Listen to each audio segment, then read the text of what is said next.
Hello everyone. तो इस lecture में हमें बहुत ही इंपॉर्टेंट बात डिस्कस करनी है, वो है reflection and refraction of the travelling wave.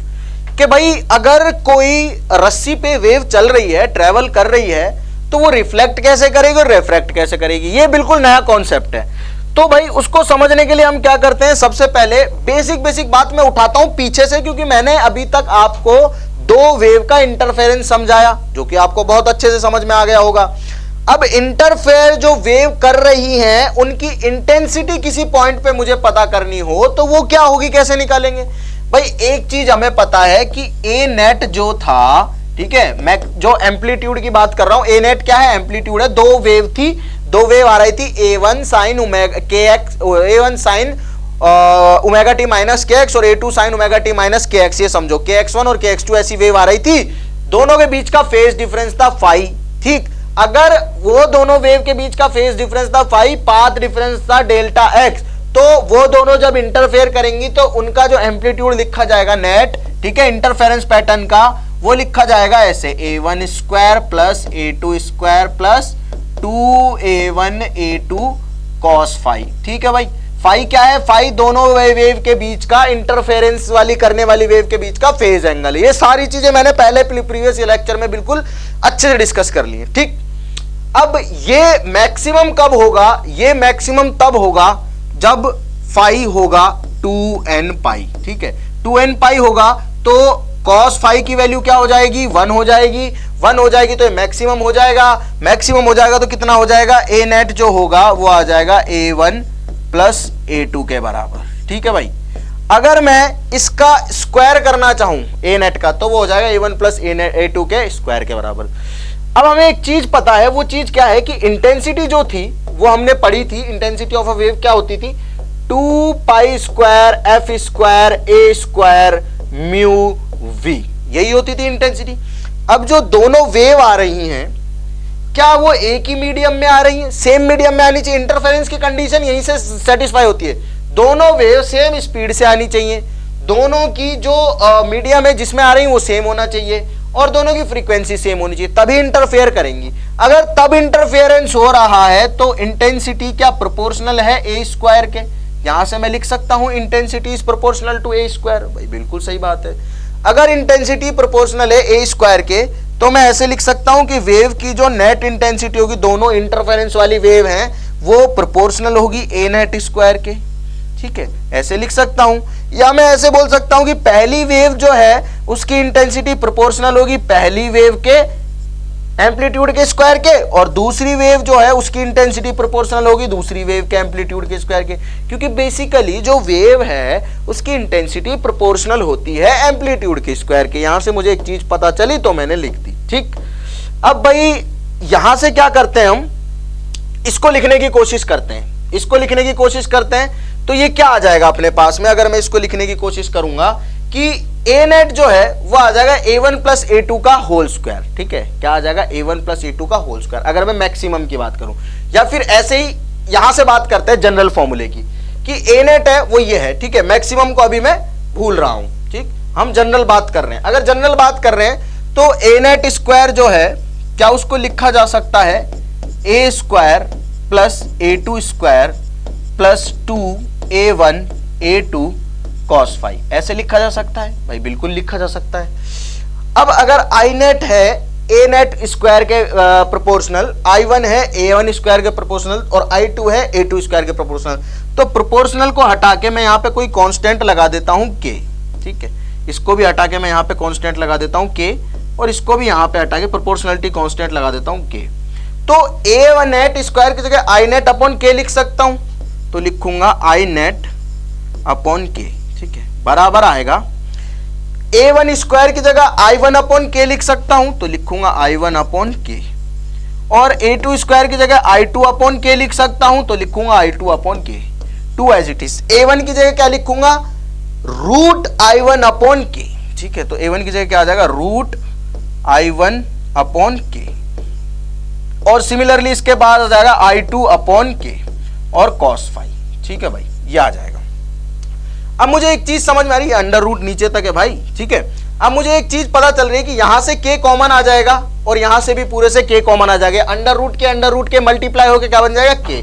तो k से k कैंसल आउट हो जाएगा। अब क्यों k से k कैंसल आउट हो रहा है तो आई नेट की वैल्यू मुझे क्या मिली, देखो बच्चों, आई नेट की वैल्यू मुझे मिल गई i1 plus i2 plus 2 root i1 root i2 cos phi। ठीक है, ये हो गई मेरी इंटेंसिटी ऑफ द वेव की वेव की इंटेंसिटी क्या होगी, i1 plus i2 plus 2 root i1 i2 cos phi। ठीक है, एम्पलीट्यूड हम पिछले लेक्चर में ऑलरेडी देख चुके हैं, पढ़ चुके हैं, समझ चुके हैं, अच्छी तरह से सोच चुके हैं, उसके बारे में सवाल कर चुके होंगे आप बहुत सारे। अगर मैं बात करूं इंटेंसिटी की तो नेट इंटेंसिटी यही आएगी i1 plus i2 plus 2 root i1 i2 cos phi। ऐसे अपना पूरा प्रोसीजर है, वो मैंने समझा दिया आपको। अब अगर आई नेट की वैल्यू ये है तो क्यों ना इसके मैक्सिमम और मिनिमम होने की बात कर ली जाए। तो मैक्सिमम कब होगी, जब अपना cos phi मैक्सिमम होगा। ठीक है, cos phi अगर मैक्सिमम है तो इसका मतलब यह है कि cos phi की वैल्यू 1 होनी चाहिए। अगर cos phi की वैल्यू 1 होनी चाहिए तो अब इसको आगे डिस्कस करते हैं कि भाई i की वैल्यू जो आई, आई नेट जो आया वो आया अपने पास में i1 plus i2 plus 2 root i1 i2 cos phi। ठीक, अब ये cos phi मैक्सिमम होगा यानी कि 1 होगा तो ये मैक्सिमम होगा। तो मैक्सिमम कितना हो जाएगा, आई नेट, आई मैक्स बोल देता हूं इसको मैं, आई मैक्स जो होगा वो हो जाएगा अपने पास में i1 plus i2 plus 2 root i1 i2। ठीक है, अब क्या ये तो मुझे एक आसान फॉर्मूला लग रहा है रूट i1 प्लस i2 का, root i1 plus root i2 का होल स्क्वायर, तो इसको लिखेंगे root i1 plus root i2 का होल स्क्वायर। ठीक है, और अगर मैं आई मिनिमम की बात करता हूं तो वो क्या हो जाएगा, cos phi की वैल्यू होगी -1 क्योंकि वो मिनिमम है। मिनिमम वैल्यू cos phi की क्या हो सकती है, -1, तो -1 करूंगा तो माइनस आ जाएगा, root i1 minus root i2 का होल स्क्वायर। ठीक, तो ये बन जाएगा root i1 minus root i2 का होल स्क्वायर। ये जो फॉर्मूला मैंने लिखे हैं सबसे इंपॉर्टेंट फॉर्मूला है इस चैप्टर के। ठीक है, आफ्टर वो जो पहले हमने पढ़ा था ट्रैवलिंग वेव के बारे में। ठीक है, अभी क्योंकि हम सुपरपोजिशन वगैरह पढ़ रहे हैं, देखो वेव अपने आप में पूरा एक पार्ट है, ऐसा नहीं कि चैप्टर वाइज है। बट अगर मैं बात करूं इंटरफेरेंस की तो पूरा चैप्टर जो इंटरफेरेंस का उसमें सबसे इंपॉर्टेंट यही है कि मैक्सिमम इंटेंसिटी क्या होती है, root i1 plus i2 root i2 का होल स्क्वायर, और मिनिमम इंटेंसिटी होती है root i1 minus root i2 का होल स्क्वायर। सेम ही चीज आपको साउंड में पढ़ाऊंगा और सेम ही डेरिवेशन अगेन मैं आपको वहां पे करवाऊंगा जब वेव ऑप्टिक्स पढ़ाऊंगा। ठीक है, लेकिन हो सकता है वहां पे मैं ना भी बताऊं क्योंकि 2-3 बार ऑलरेडी हो चुकी होंगी ये चीजें, सवाल इस पर डिस्कस हो चुके होंगे ढेर सारे, तो एक बार में समझ लो वो बेटर है। ठीक, तो भाई आई नेट आ गया अपने पास में और हमें पता चल गया कि ए मैक्स कितना होता है। ए मैक्स की भी बात कर लेते हैं। ए मैक्स होता है अपने पास में, सॉरी हाँ, ए मैक्स जो होता है वो होता है A1 प्लस A2, और ए मिनिमम जो होता है, एम्पलीट्यूड जो होता है रिजल्टेंट वेव का, वो होता है अपने पास में A1 माइनस A2।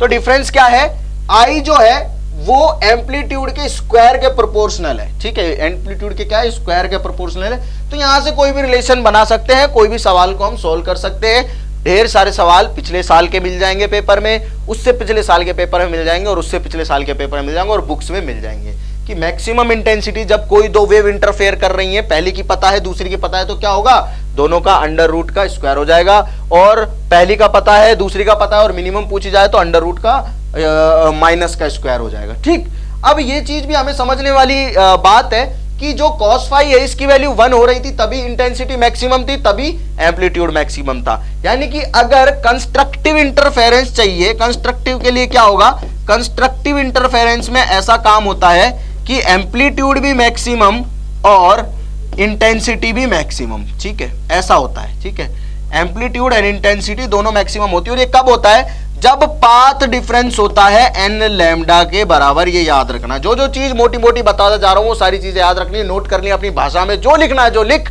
लेकिन ये भाई याद कर लो बस। ठीक है, ये इंपॉर्टेंट है इसलिए याद कर लेनी है।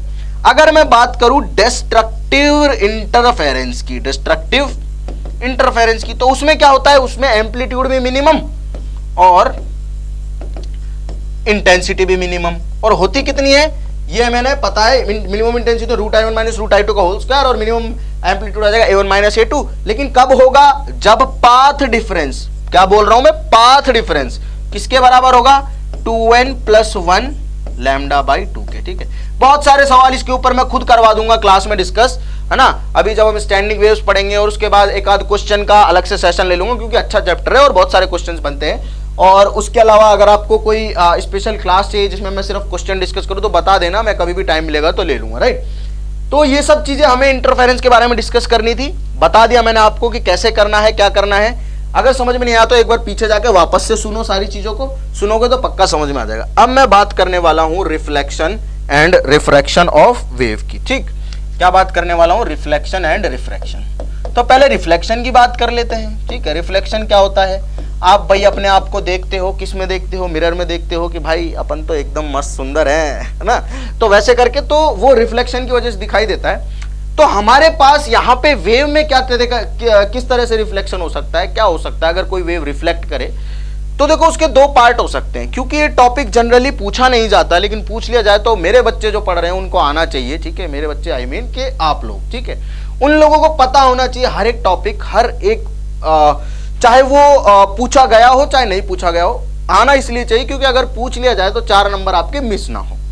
तो रिफ्लेक्शन देखो कैसे हो सकता है। रिफ्लेक्शन कुछ इस तरह से हो सकता है कि एक रस्सी है इस तरह से और एक एंड पे फिक्स है, दूसरी रस्सी है और वो यहां पे लेट से यहां पे एक वो है, कोई वॉल है और ये रिंग, यहां पे एक स्टिक है, इस स्टिक में एक रिंग फंसाई हुई है। मतलब कि ये जो रस्सी है इसका ये वाला एंड मूव कर सकता है, फ्री टू मूव है, लेकिन इस रस्सी का एंड ये वाला फिक्स है, ठीक है। अब मैं क्या करता हूं, इसमें छोटा सा ऐसे जर्क करता हूं रस्सी में, तो भाई क्या होगा, ऐसे वेव पल्स जनरेट होगी। छोटा सा जर्क किया तो ये वेव पल्स जनरेट होगी और जाएगी, ठीक है। जैसे ये वेव पल्स यहां पे जाएगी, आपको पता है प्रैक्टिकल में आपने देखा हुआ, रस्सी को आप ऐसे झटका देते हो, वो वेव जाती है टकरा के वापस आती है, ठीक है। तो ये वेव टकरा के कुछ इस तरह से वापस आने लग जाएगी, ठीक, वापस आएगी भाई, बिल्कुल सही बात है। तो मैं क्या करता हूं, मैं इस वेव की इक्वेशन मान लेता हूं ए साइन ओमेगा टी माइनस के एक्स, ठीक है। ये साइन की ये जो वेव मैंने यहाँ जनरेट की वेव पल्स, उसकी इक्वेशन है ए साइन ओमेगा टी माइनस के एक्स। तो जो रिफ्लेक्टेड वेव होगी उसकी इक्वेशन क्या होगी? उसकी इक्वेशन होगी ए, मतलब कि अगर ये एम्पलीट्यूड ए था तो जो रिफ्लेक्शन होके आ रहा है उसका एम्पलीट्यूड तो ए ही रहेगा, लेकिन उसकी इक्वेशन आ जाएगी ए साइन ओमेगा टी प्लस के एक्स। क्यों? क्योंकि अगर पॉजिटिव एक्स डायरेक्शन में जाती है तो दोनों का साइन अलग अलग होता है, याद करो, बताई थी ट्रिक। और जब नेगेटिव एक्स डायरेक्शन में जाती है तो दोनों का साइन सेम होता है, ठीक। और प्लस आएगा पाई। अब प्लस में पाई क्यों लगाया है? क्योंकि जो जाने वाली वेव है और आने वाली है, दोनों के बीच में पाई का डिफरेंस है। पता है ना, ये सीधी जा रही है और ये लौट के उल्टी आ रही है। ये सीधी भी आ सकती थी ऐसे, तो मैं पाई का डिफरेंस नहीं बोलता। अभी ये जा तो ऐसे रही है लेकिन आ ऐसे रही है, ठीक, समझ में आया कि भाई ऐसे जाना और ऐसे आना पाई का डिफरेंस है। इसका पीक, इसका क्रेस्ट बन गया, पाई का डिफरेंस आ गया, ठीक, समझ में आई चीजें कि भाई ए साइन ओमेगा टी माइनस के एक्स है, पॉजिटिव एक्स में जा रही थी, नेगेटिव एक्स में जा रही तो प्लस कर दिया, लेकिन पाई इसलिए लगाया क्योंकि पाई का डिफरेंस है, ठीक है भाई, बहुत अच्छी बात है। अब अपने पास ओपन एंड वाली बात कर लेते हैं। यहां से मैंने क्या किया, इसको जर्क किया। जैसे ही मैंने जर्क किया एक वेव पल्स जनरेट हुई, अगेन ए साइन ओमेगा टी माइनस के एक्स की, ठीक। अब ये क्या करेगी, ये वेव पल्स इस पे ट्रेवल करेगी और इसको उठा देगी कहां तक, 2a तक, ठीक है। यहां इस कोने पे 2a तक उठा देगी। क्यों? क्योंकि आगे इसके पास जाने के लिए जगह नहीं है, लेकिन जगह नहीं है तो ये वापस भी नहीं आएगी। वापस नहीं आएगी मतलब वापस तब आएगी जब ये इसको 2a तक उठा देगी। मतलब मैंने जैसे यहां से इसको जर्क किया तो ये क्या करेगी, देखो आप एक छोटा सा कोई पोल लो, ठीक है, उस पोल में कोई कड़ा वड़ा पहनते हो हाथ में तो उसको फंसाओ और उस पर एक छोटा सा धागा वागा कोई अच्छा खासा सा जिसमें वेव दिख जाए आपको, वो उसको बांध दो। फिर यहां से करके देखो तो आपको लगेगा कड़ा ऊपर उठ रहा है, ठीक है। यानी कि क्या करो, इस तरह से कोई पोल लो, उसमें इस तरह से कोई कड़ा डाल लो और इस कड़े पे यहां पे आप क्या कर लो, ऐसे वेव बांध, मतलब ऐसे रस्सी बांध लो और यहां से रस्सी ले जाओ, ठीक है। आप जैसे ही इसको रस्सी करोगे तो कड़ा क्या करेगा, ऊपर की तरफ मूव कर जाएगा। समझ में आया? मतलब कि कड़ा ऊपर की तरफ मूव। इमेजिन करने की कोशिश करो, ऐसे कड़ा रखा हुआ है किसी पोल में, ऐसे कड़ा रखा हुआ है, उस कड़े पे आपने मोटी रस्सी बांधी हुई है और आप यहां से ऐसे करते हो तो कड़ा क्या करेगा, वेव जाएगी और कड़े को ऊपर उठा देगी। कितना ऊपर उठाएगी, 2 टाइम्स द एम्पलीट्यूड। जो वेव आपने जनरेट किया ना यहां से, उसका दुगना ऊपर उठाएगी कड़े को, ठीक। मतलब कि एम्पलीट्यूड जो यहां पे होगा इस रिंग का, वो 2 टाइम्स हो जाएगा जो आपने वेव जनरेट किए। लेकिन ये 2 टाइम के बाद आराम से शांत हो जाएगी, नीचे बैठ जाएगी और ये वेव वापस इसी तरह से इधर मूव कर जाएगी। जैसे इसने यहां मूव किया था, ये वापस v स्पीड से गई तो v स्पीड से वापस आ जाएगी। जाती हुई वेव की equation a sin omega t plus के एक्स माइनस के एक्स, आती हुई वेव की equation a sin omega t plus के एक्स। ठीक है, यहां कोई चेंज नहीं आया, सीधी गई थी बेचारी, सीधी आ गई। अब क्या पाई का चेंज लिखो इसमें, ये बहुत टेढ़ी वेव थी, इसने क्या किया, ये सीधी गई थी लेकिन उल्टी होके आई है, ये इसमें डिफरेंस है, इसलिए यहां पे पाई का डिफरेंस लिखा गया है। ठीक है, ये सारी चीजें आपको समझ में आ गई होंगी। यहां पे एम्पलीट्यूड ए है, 2a हुआ है, यहां पे a ही है। ठीक है, ये बात भी याद रखनी, कई बच्चे सोचते हैं कि यहां पे 2a हो गया तो 2a से वापस आएगी, नहीं, वो कड़े को ऊपर उठाएगी लेकिन शांत होने के बाद a से ही वापस आ जाएगी। ठीक है, अब मैं बात कर लेता हूं रिफ्लेक्शन, और रिफ्लेक्शन की तो कर लिया, अब मैं रिफ्रैक्शन की बात कर लेता हूं। ठीक, अगर मैं रिफ्रैक्शन की बात करूं तो बच्चों यहां पे समझने की कोशिश करो, क्या बात कर रहा हूं मैं, रिफ्रैक्शन। ठीक, अगर रिफ्रैक्शन को देखा जाए तो रिफ्रैक्शन क्या होता है कि एक मीडियम से दूसरे मीडियम में जब वेव जाती है तो कुछ पार्ट उसका रिफ्लेक्ट होता है लेकिन कुछ पार्ट ट्रांसमिट हो जाता है। यहां तो क्या है कि पूरा पार्ट यहां से टकरा, ये रास्ता नहीं था भाई आगे जाने का इसलिए पीछे मुड़ गई। यहां पे भी क्या है, रास्ता नहीं था आगे जाने का, ऊपर उठा दिया बस लेकिन पीछे मुड़ गई। ठीक, अब क्या होता है कि आपको पता है रिफ्रैक्शन के बारे में आपने सुना हुआ है कि वेव एक मीडियम से दूसरे मीडियम में जाते हैं तो कुछ पैरामीटर्स चेंज होता है, स्पीड चेंज हो जाती है, उसकी छोटी छोटी चीजें होती है, वेवलेंथ वगैरह वो चेंज हो जाती है, लेकिन एक चीज हमेशा कांस्टेंट रहती है, वो है फ्रीक्वेंसी।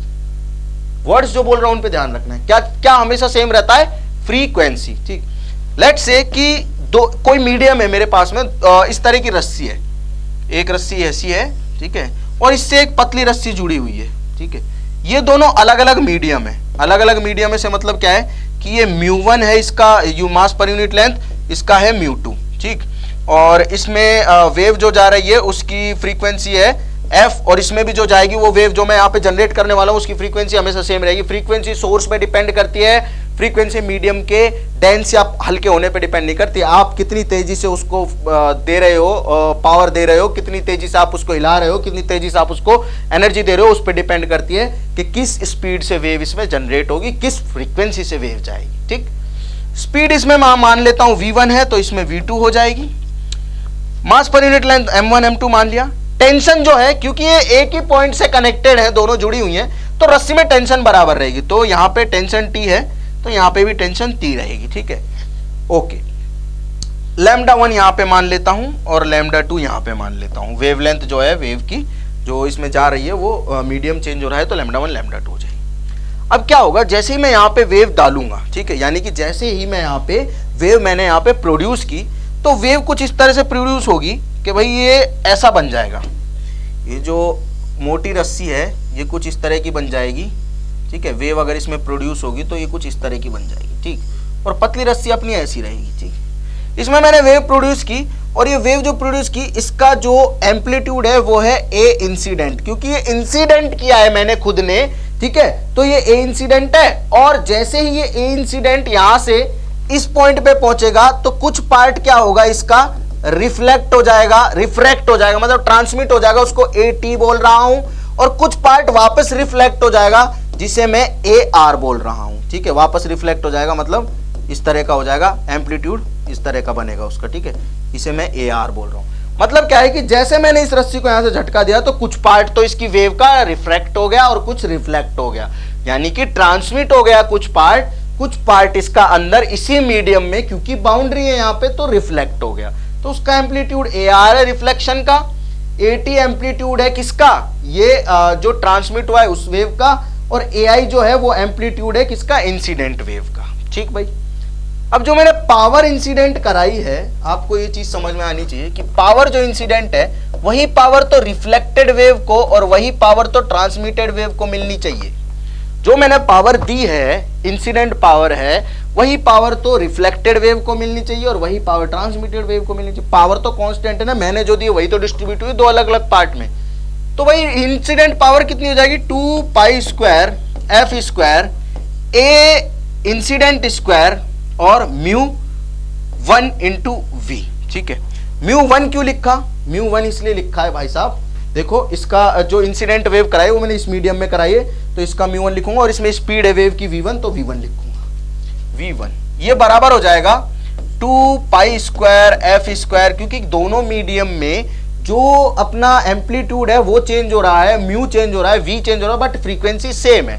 तो 2 pi square F square A refracted square mu, refracted ray किस में गई, म्यू 2 में, दूसरे मीडियम में, सॉरी रिफ्लेक्टेड वे किस में आई, वापस इसी में, ट्रांसमिटेड गई है उधर, ये रिफ्लेक्शन के लिए, ट्रांसमिशन के लिए, तो रिफ्लेक्टेड वे इधर ही आई, रिफ्लेक्टेड वे जो वापस उसी मीडियम में, तो म्यू 1 इंटू V1 और plus 2 pi square F square A transmitted square into mu 2 V2।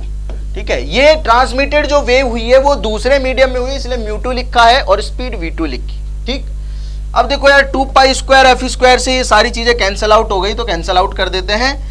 A incident square जो है वो हो जाएगा, म्यू की वैल्यू क्या होती है, under root T upon mu, tension तो दोनों मीडियम में सेम है, तो लिखूंगा टी अपॉन, सॉरी म्यू 1 की वैल्यू क्या होती है, देखो ये होती है, वी की वैल्यू होती है under root T upon mu, तो म्यू की वैल्यू क्या हो जाएगी, टी अपॉन वी स्क्वायर। ठीक है, टी अपॉन वी स्क्वायर हो जाएगी, तो लिखूंगा tension upon V1 square into V1, ठीक है, बराबर ए आर स्क्वायर, फिर वही tension upon V1 square into V1 plus A transmitted square into tension upon V2 square into V2।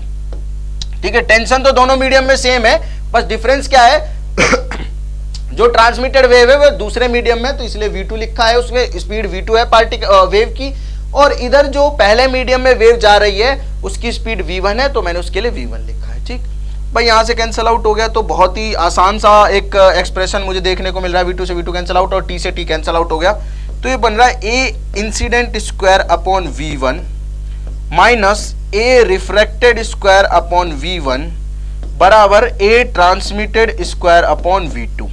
ठीक है, या मैं इसको बोल सकता हूं A incident square minus A refracted square बराबर A transmitted square into V1 upon V2, A transmitted square. ठीक, ये कैसे लिखा मैंने भाई, इधर भी और इधर भी V से मल्टीप्लाई कर दो, इधर करोगे तो क्या होगा, V1 से V1 कॉमन आएगा, V1 कैंसिल आउट हो जाएगा, और इधर करोगे तो V1 बाई V2 बन जाएगा। ठीक है, क्लियर सी बात है।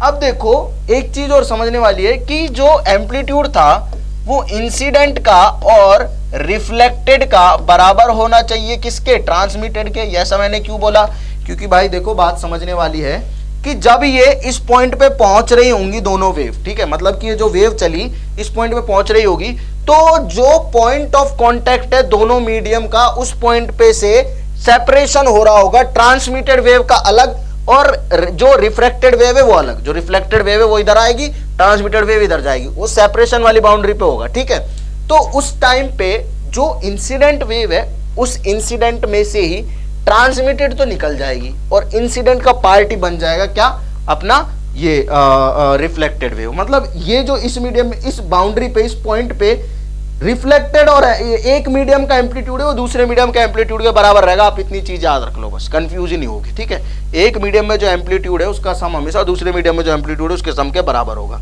तो इंसिडेंट और रिफ्लेक्टेड किसके बराबर हो जाएगा, ट्रांसमिटेड के। तो यहां से मैं लिख सकता हूं कि ए ट्रांसमिटेड जो है वो है अपने पास में ए आई प्लस ए आर। ठीक, यहां से कुछ रिप्लेस वगैरह किया जा सकता है। ए ट्रांसमिटेड की जगह क्या लिख सकता हूं मैं, यहाँ पे ए ट्रांसमिटेड स्क्वायर है ना, तो उसकी जगह A1 plus A2 A I plus A R का होल स्क्वायर, तो यहाँ पे रख देते हैं, पुट करते हैं, तो ये क्या बन जाएगा, देखो यहाँ पे मैं स्टार्ट कर रहा हूँ अगेन लिखना, चलो पेन चेंज कर लेते हैं। तो यहाँ पे लिखते हैं A I square minus A R square बराबर V1 upon V2 into A transmitted का स्क्वायर। तो ये ट्रांसमिटेड का स्क्वायर क्या हो जाएगा, A1 plus sorry A I plus A R. ठीक, ये हो जाएगा। अब देखो बिल्कुल मतलब कुछ है ही नहीं, मैथमेटिक्स है, यहीं खत्म हो गई थी फिजिक्स। तो यहाँ पे फिजिक्स खत्म होगी, फॉर्मूलाज पुट के, अब तो यार मैथ्स का काम है, मेरा काम है ही नहीं, आप खुद कर सकते हो ये सारी चीज। मैथ्स में तो बहुत इंटेलिजेंट हो आप लोग। ये बन जाएगा A I minus A R, ठीक है, into A I plus A R. A square minus B square क्या होता है, A minus B into A plus B. तो A I square minus A R square क्या बन जाएगा, A I minus A R into A I plus A R. तो A I plus A R से A I plus A R cancel out हो जाएगा, यहाँ square है। ठीक है, तो यहाँ ए आई प्लस ए आर बचेगा, तो ये बन जाएगा V1 upon V2 into A I plus A R. ठीक, तो ये दो टर्म हो गई, इसको इधर ले आओ और फिर आप जो भी करना चाहते हो, जो भी आपको लगता है आप कर सकते हो बेटर, वो करो। एक रिलेशन मिल गया मुझे ए आई और ए आर के बीच में, ठीक है। A I plus A R is equals to अपने पास में क्या आया, देखो यहां से सारे एक्सप्रेशन आपको नजर आ रहे हैं, अच्छे से आ रहे हैं, बहुत अच्छे से आ रहे होंगे।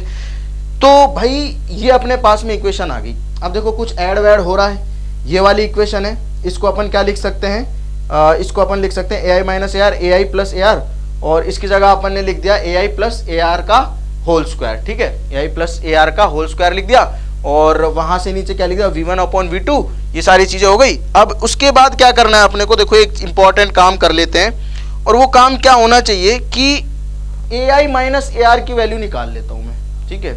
ए आई माइनस ए आर मुझे दिख रहा है यहाँ पे, ठीक है, लेकिन मेरे पास तो वहां पे ए आई प्लस ए आर है, तो कैसे निकाला जाए, देखो ए आई माइनस ए आर निकाल लेता हूं, और उसके बाद इसको सॉल्व करने की कोशिश करता हूं, ठीक है। A I plus A R is equals to है अपने पास 80, और A I minus A R square is equals to आ रहा है अपने पास में, ये रिफ्लेक्टेड का है, रिफ्लेक्टेड वेव सेम मीडियम में जा रही है, कुछ गड़बड़ी तो नहीं करिए, ट्रांसमिटेड का म्यू2, ठीक है। चलो सब सही है, ठीक है। तो अब देखो एक एक्सप्रेशन आ गया मेरे पास में ए आई और ए आर के टर्म्स में, और दूसरा एक्सप्रेशन आ गया मेरे पास में यहाँ पे ए टी भी है जिसमें, ठीक है। ए टी को मैं रिप्लेस कर सकता हूं वहां पे ए आई प्लस ए आर रख के, ये मेरे पास पूरी इक्वेशन है। तो जो ए टी की वैल्यू आएगी, ए टी की वैल्यू आएगी, ए टी की वैल्यू, ठीक है, ए टी यानी कि ट्रांसमिटेड वेव का जो एम्पलीट्यूड होगा वो, और एक वैल्यू आएगी भाई साहब अपने पास में जो रिफ्लेक्ट होगा ए आर, ठीक है। तो ए टी की वैल्यू क्या आएगी, वो आ जाएगी अपने पास में, उसको मैं लिखूंगा 2 ए आई V2 upon V1 plus V2, ठीक है। यह आ जाएगी अपने पास में ट्रांसमिटेड, जो ट्रांसमिट हुआ है उसकी एम्पलीट्यूड, ठीक है, ट्रांसमिटेड जो हुई है वेव उसका एम्पलीट्यूड। देखो आया कैसे है, यहां से आप अगर चाहो तो कुछ भी रिप्लेस कर सकते हो, देखो मैथ से, प्योर मैथ से, मेरा काम ही नहीं है, बिल्कुल आप ही का काम है, ठीक है। तो मेरी जरूरत पड़नी नहीं चाहिए वैसे आपको। और अगर मैं बात करूं ए रिफ्लेक्टेड की, तो वो कितना हो जाएगा, V2 minus V1 upon V1 plus V2 into A I, ठीक है। ये हो जाएगा अपना रिफ्लेक्टेड वेव का एम्पलीट्यूड, ठीक। कहां से निकाला है भाई, ये इक्वेशन है, एक ये रही, एक ये रही, और एक ये रही, इन्हीं को यूज करके निकाला। ए टी की वैल्यू यहाँ पे ए आई प्लस ए आर रखनी है, ठीक है, और ये ए टी की वैल्यू ए टी के फॉर्म में रख दूंगा वैल्यू उस इक्वेशन में, तो यहाँ से ये वाली इक्वेशन आ जाएगी, ठीक है। तो ये बेसिक सवाल थे और बेसिक फॉर्मूलाज थे, कुछ मतलब पूरा फॉर्मूला बेस ही लेक्चर था। हमने डिस्कस क्या किया, जो इंपॉर्टेंट चीज थी वो डिस्कस करने की सिर्फ और सिर्फ ये थी, ये समझो आप कि ए नेट कैसे निकाला जाए और आई नेट कैसे निकाला जाए और ए नेट से आई नेट कैसे निकाला जाए, ठीक। ए नेट से आई नेट कैसे निकाला जाए, जो भी था आपने समझ पूरा डिस्कस कर लिया। कंस्ट्रक्टिव क्या होता है, डिस्ट्रक्टिव क्या होता है, सारी चीज डिस्कस कर ली। उसके बाद रिफ्लेक्शन क्या होता है और रिफ्रैक्शन क्या होता है, सारी चीज डिस्कस कर ली। ये पूरा पार्ट मैथ्स का है, ये आपकी डील है, जो भी करना है। ए ट्रांसमिटेड जो है, यानी कि ट्रांसमिटेड वेव का एम्पलीट्यूड आएगा वो ये आएगा, और जो रिफ्लेक्टेड वेव है उसका एम्पलीट्यूड ये आएगा। तो आई होप आप लोगों को ये लेक्चर पसंद आया, और अच्छा लगा है तो प्लीज इसे लाइक जरूर करें और शेयर करें अपने दोस्तों के साथ में, ताकि आप लोग साथ में सीखें। Thank you.